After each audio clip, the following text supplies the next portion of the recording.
5 मुख्यमंत्री जिन्होंने दिल्ली के चक्कर में अपना घर उजाड़ लिया।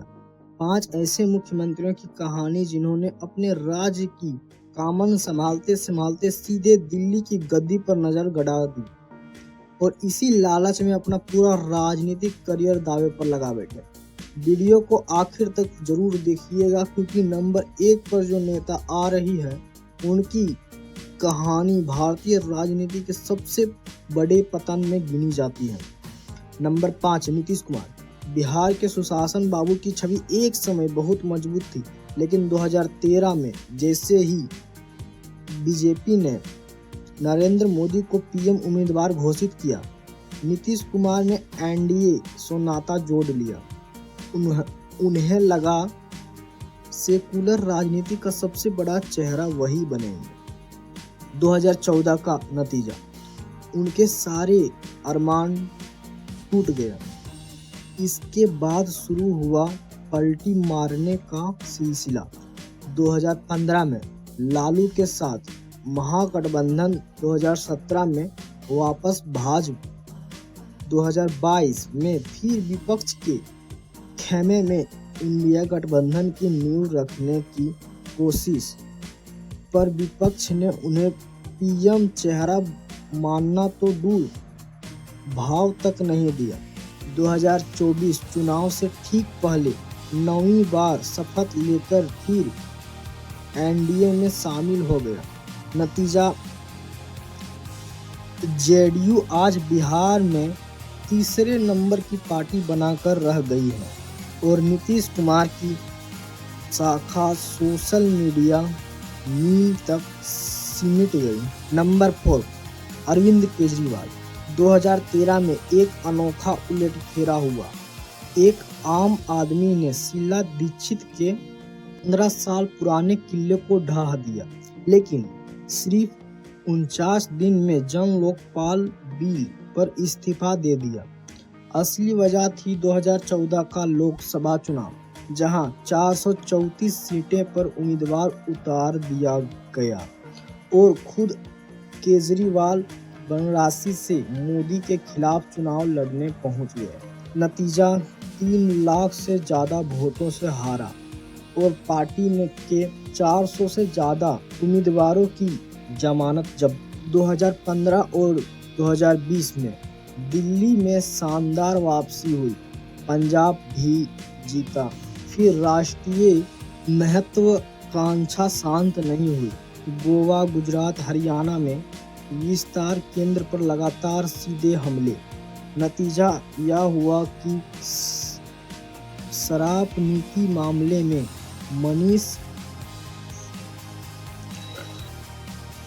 सिसोदिया, संजय सिंह जेल गए और खुद केजरीवाल को भी जेल जाना पड़ा। जो पार्टी दिल्ली की गवर्नेंस के मंडल पर बनी थी, वही मंडल इस पड़ाव में उलझकर कमजोर पड़ गया। नंबर 5 उमा भारती। साल 2003 मध्य प्रदेश दिग्विजय सिंह की 10 साल पुरानी सरकार को उखाड़ फेंकने के लिए भाजपा ने अपना सबसे तेज तर्रार चेहरा उतारा, उमा भारती। नतीजा चौंकाने वाला रहा। कांग्रेस पूरी तरह पीट गई और उमा भारती भारी बहुमत से मुख्यमंत्री बनी, मगर संभाले अभी कुछ ही महीने बीते हैं कि हुबली का एक पुराना केस सामने आ गया। उन्होंने सोचा इस्तीफा देकर कोर्ट में सरेंडर करूंगी तो पूरे देश में हिंदुत्व की सबसे बड़ी आवाज बनकर उभरूंगी, दिल्ली में बड़ा कदा मिलेगा। बस यही गणित उल्टा पड़ गया। जब केस से बरी होकर लौटी तो पार्टी ने कुर्सी वापस नहीं दी। पहले बाबूलाल, फिर शिवराज चौहान को कमान सौंप दी गई। गुस्से में उन्होंने अंडावनी के सामने ही बगावत कर दी और अलग पार्टी बना ली, जो पूरी तरह फ्लॉप रही।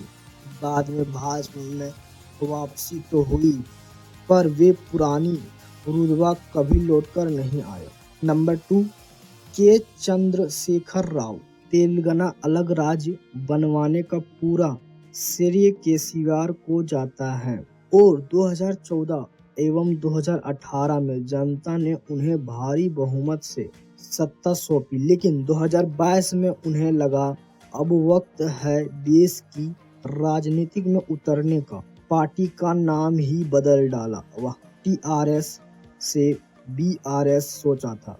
भारत नाम जोड़ते ही पूरे देश की जनता साथ आ जाएगी। महाराष्ट्र, पंजाब, दिल्ली तक प्रचार में करोड़ों फूंक दिया। प्राइवेट जेट से दूर राजनीति के दौरे करने लगे। इधर राष्ट्रीय नेता बनने की हेड में तेलंगाना की जनता को लगा कि उनका मुख्यमंत्री अब राज्य को भूल चुका है। 2023 विधानसभा चुनाव में कांग्रेस ने सत्ता से बाहर कर दिया और 2024 लोकसभा चुनाव में तो बीआरएस का तेलंगाना में खाता तक नहीं खुला। नंबर 1 पर आती है मायावती। 2007 में मायावती ने यूपी में दलित ब्राह्मण गठबंधन का एक ऐसा समीकरण बनाया कि अपने दम पर पूरे बहुमत की सरकार बना ली। उस दौरे की सबसे ताकतवर मुख्यमंत्रियों में उनका नाम आता था। लेकिन 2009 लोकसभा चुनाव नजदीक आते ही देश की पहली दलित महिला प्रधानमंत्री बनने का सपना जगा उठा। पंजाब, मध्य प्रदेश, राजस्थान, बिहार में वाष्प फैलाने में पूरी ताकत झोंक दी और तीसरे मोर्चे पर सबसे बड़ा चेहरा बनने की कोशिश की। इसी बीच लखनऊ, नोएडा में हाथी की विशाल मूर्तियां और पार्क बनते रहे। जमीनी कार्यकर्ता नजरअंदाज होते गए। 2012 में यूपी की जनता ने सत्ता से बाहर कर दिया। 2014 में तो वाष्प यूपी की सभी 80 सीटों पर शून्य पर सिमट गई। 2019 में अखिलेश के साथ गठबंधन में सिर्फ 10 सीटें मिली और 2024 में फिर शून्य। कभी देश के तीसरे सबसे बड़ी राष्ट्रीय पार्टी रही। बसपा आज अपने ही राज्य में वजूद बचाने की लड़ाई लड़ रही है।